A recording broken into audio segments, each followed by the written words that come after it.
اگرچہ پاکستان میں جسم فروشی قانونی طور پر ایک جرم ہے، لیکن اس پابندی کے باوجود یہ مکروہ دھندا تیزی سے پھیل رہا ہے، جس کی بنیادی وجہ غربت و افلاس اور نوجوانوں میں بڑھتی ہوئی جنسی بے روی بتائی جاتی ہے۔ صدر جنرل ضیاء الحق کے دور میں جب اسلامائزیشن کے عمل کا آغاز ہوا تو اس کی زد میں ملک کے بیشتر شہروں میں قائم بازار حسن بھی آئے۔ ان بازاروں کو بند کر دیا گیا اور جسم فروشی پر پابندی عائد کر دی گئی۔ اس فیصلے کا نتیجہ یہ نکلا کہ بازار حسن ویران ہو گئے تو متاثرین نے بازار سے باہر موجود جگہ تلاش کر کے پیٹ کی آگ بجھانے کے لیے وہاں یہ مکروہ دھندا شروع کر دیا۔ چنانچہ دیکھتے ہی دیکھتے ملک کے تمام بڑے شہروں کے پوش علاقوں اور جدید سوسائٹیز میں ایسے اڈے کھل گئے جہاں جسم فروشی کا دھندا پوری آزادی سے ہونے لگا۔ شہری آبادیوں میں کوٹھیوں کے اندر قائم گیسٹ ہاؤسز اور مساج سینٹر میں یہ دھندا بڑے منظم انداز سے جاری ہے، جہاں پر لڑکیوں کی سپلائی کا کام بھی کیا جاتا ہے۔ ایسی آبادیوں میں جہاں ہمسائے کو ہمسائے سے سروکار نہیں ہوتا، ایک کو دوسرے کی خبر نہیں ہوتی، وہاں اس قسم کے دھندے کے لیے فضا سازگار سمجھی جاتی ہے۔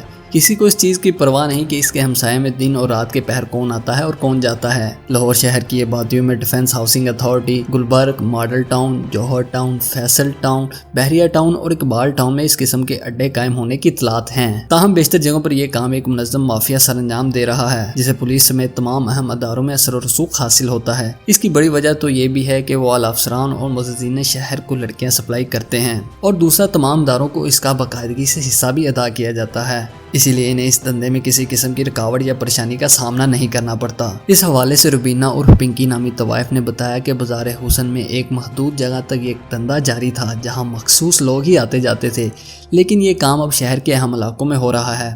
پنکی نے بتایا ان اڈوں پر زیادہ تر آنے والی لڑکیاں وہ ہوتی ہیں جو گھروں سے بھاگ کر آئی ہوتی ہیں اور پھر کسی جرائم پیشہ شخص کے ہتھے چڑھ کر یہاں پہنچا دی جاتی ہے۔ کئی لڑکیاں ایسی بھی ہوتی ہیں جن کو اغوا کر کے یہاں لایا جاتا ہے۔ ان کام کرنے والی لڑکیوں میں بڑی تعداد ان لڑکیوں کی بھی ہوتی ہے جو غربت سے تنگ آ کر یہ دھندا اختیار کرتی ہیں۔ عام طور پر ان لڑکیوں کے والد یا شوہر یا تو نشہ کرتے ہیں یا فوت ہو چکے ہوتے ہیں، اور گھر میں کمانے والا کوئی فرد نہیں ہوتا، چنانچہ وہ اپنے گھر والوں کا پیٹ پالنے کے لیے اس دھندے کو اختیار کرتی ہیں۔ پنکی نے بتایا وہ خود ملتان کے غریب گھرانے کی فرد تھیں، والد وفات پا گئے تو والدہ نے دوسری شادی کر لی اور مجھے اور میرے بھائی کو بوجھ سمجھ کر دوسروں کے گھر پر کام کرنے پر لگا دیا۔